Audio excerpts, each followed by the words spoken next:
ელეიმედის გამორჩეული სახე ულამაზესი მანიკა ასათიანია სტუმრად ჩვენ შოუში.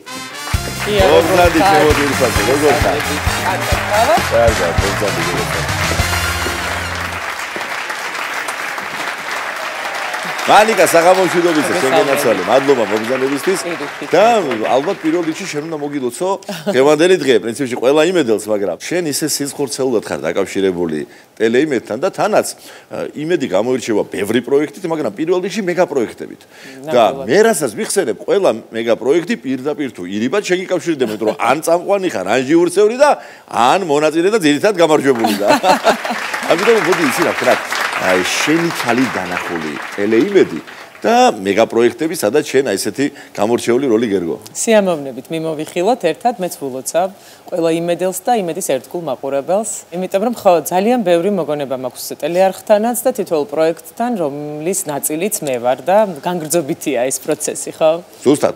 რადგან აი სულ ცოტა ხნის წინათ დამთავრდა მორიგის სეზონი საკვამენო ვარსკვლავებისა, მოდით უგნებო აქედან დავიწყოთ. კი ბატონო, როდესაც ამ პროექტებს ვსაუბრობ, მე სულ ვიძახი, ეს არის მაყურებლისთვის გამორჩეულად საყვარელი პროექტი, იმიტომ რომ მუდმივად მოლოდინშია, ვინც არ უნდა იცეკოს და ყოველთვის გამორჩეული მონაწილეები გვყავს ხოლმე, მაგრამ აი ვინც არ უნდა იცეკოს, თვითონ პროექტი იმდენად ყურებადია, რომ ამ შემთხვევაში განსაკუთრებული მნიშვნელობა მაგას არ აქვს ხოლმე. თუმცა, რა თქმა უნდა, პროექტის შემქმნელები ყოველთვის ისე არჩევენ, ასე ვთქვათ, მონაწილეებსაც, რომ ყველასათვის მისაღები და საყვარელი ხალხი შეარჩიოს. სხვადასხვა სფეროს წარმომადგენლები, თუმცა საკვამენო ვარსკვლავების სხვა კუთხით გვაცნობს ხოლმე თითოეულ მათგანს. წლევანდელი სეზონიც ნამდვილად იყო გამორჩეული და აქედან კიდევ ერთხელ მივულოცავ გამარჯვებულს. თანაც სხვა ნიჭის წახნაგები გამოაჩინა ისეთი ხალხისა, სულ არ ვფიქრობდი, რომ ნეტა ის მოახერხებს, რომ ხო და მგონია, რომ მათ პიროვნულ თვისებებზეც ძალიან კარგად აისახება პროექტი, იმიტომ რომ გამძლეობა, რაღაცა სიმყარე, პირველ რიგში მენტალური, რაც ყველა ადამიანს სჭირდება, გამოიმუშავებს მსგავსი პროექტები. და ყველა მიხვდა, რომ განსაკუთრებით მნიშვნელოვანია personality ნებისმიერ ადამიანში, რომ ასეა. ფიზიკურ მონაცემებთან ერთად ეთახები. ესეც გვასწავლა პროექტია. მოდი გადავიდეთ მეორე პროექტზე, რომელიც მე პირადად გამორჩეულად მაინტერესებს ხოლმე, იმიტომ რომ სიმართლე ვერც ერთხელ ვერ გავარტყი პროექტში ვინ არის. მიუხედავად იმისა, რომ მუსიკა ახლა ჩემგან შორს არ არის, მაგრამ რაღაც ისე ორგანულად იღებებიან ხოლმე, რომ მოდი ამაზეც ვითხარ, იმიტომ შენ თან ტრიუმფატორი იყავი, ვინ არის სეზონისა და იმავდროულად უკვე ჟიურის პოზიციიდანაც შეგიძლია რომ შეაფასო. ხო, ამ პროექტის მიმართ განსაკუთრებული სენტიმენტები მაქვს და არ გაუკვირდება მაყურებელსაც, იმიტომ რომ ჩემს გონებაში არის გამორჩეული მომენტები ცხოვრებიდან და ნამდვილად არის ერთ-ერთი ვინ არის. ორი თვე გავატარე ამ პროექტში როგორც მონაწილე, ჯერ ამით დავიწყებ და მართლა დაუვიწყარი ემოციები იყო ჩემთვის ის რაც იქ ხდებოდა ყოველ ჯერზე და ბოლო დასკვნითი ეპიზოდი რა თქმა უნდა განსაკუთრებულად სასიამოვნო, როცა მიზანი გაქვს და ამ მიზანს მიაღწევ, არ ვიცი რას შევადარო, იმიტომ რომ ჩემს ცხოვრებაში პირველად იყო, თან მე არ მიყვარს კონკურსები. მიუხედავად იმისა, რომ ძალიან მიზანდასახული ადამიანი ვარ, კონკურსები არ მიყვარს. რატომღაც ეს შეჯიბრი არ არის ჩემი სტილი, მაგრამ აქ ვინაიდან შენიღბული ვიყავი და ბოლომდე ჩემი ყველანაირი მონაცემის თუ ფარული ნიჭის გამომჟღავნების შესაძლებლობა მომეცა, უდიდესი მადლიერების გრძნობა მაქვს ყოველთვის ამ პროექტის მიმართ. შემდეგ უკვე როგორც ჟიურის წევრი, ძალიან ვისიამოვნე სხვათა შორის, იმიტომ რომ ეს ჩემთვის ახალი ამპლუა იყო და აზარტი იყო, როგორ გეხმარებოდა ის გამოცდილება, რომელიც როგორც მონაწილეს ჰქონდა დაგროვებული. აი, დახმარებით სიმართლე რო ვთქვა, არა.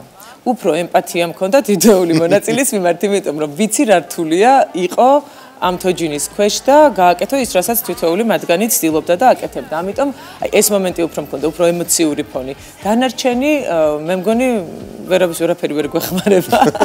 მინდობილები ვართ ხოლმე რაღაცა ინტუიციას უფრო რა. იქ არის მინიშნებები, რა თქმა უნდა, ხა ჩემზეც იყო მინიშნებები, თუ კარგად დააკვირდებოდი, შეიძლებოდა რაღაცეების გადაბმა და ასე ვთქვათ, გამოცნობა, მაგრამ რთულია რა, იმიტომ რომ მართლა აქაც ძალიან მაღალი პროფესიონალები არიან შეკრებილები, რომლებიც მუშაობენ და ქმნიან ამ პროექტზე, შესაბამისად არსი ზუსტად ის არის, რომ ვერავინ ვერ გამოიცნოს, ან გამოიცნოს ძალიან გვიან ეტაპზე და იმარჯვებს ის, ვინც შენიღბული დარჩება ბოლომდე, როგორც წესი ასეა ხოლმე, ასე რომ მოუთმენლად ველოდები, როდის იქნება მორიგი სეზონი, იმიტომ რომ მე ძალიან მაინტერესებს მართლა, როგორც მაყურებელი ერთ-ერთი ყველაზე საინტერესო პროექტი არის ხოლმე პირადად ჩემთვის. მოდი გადავიდეთ კიდევ ერთ საინტერესო პროექტზე, რომელიც მე ვფიქრობ, რომ აი უნიშნელოვანესი იყო კიდევ ერთი ნიშნით, რასაც ქვია ქართული სასიმღერო ტრადიციების გამომზეურება, პოპულარიზაცია, ოჯახური მუსიცირების ხელშეწყობა და გაცნობა მრავალი იმ ადამიანის, რომელიც დღესაც მღერის და ამას ფართო აუდიტორია მიუხედავად იმისა, რომ სოციალური ქსელები ხელმისაწვდომია ყველასთვის, მაინც ტელეიმედის აუდიტორია არის ძალიან დიდი და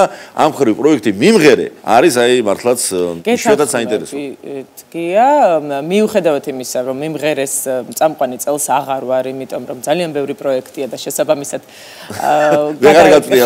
კი, და ნუცა ქავთარაძე არის ამჯერად და მართლა საოცარი პროექტია.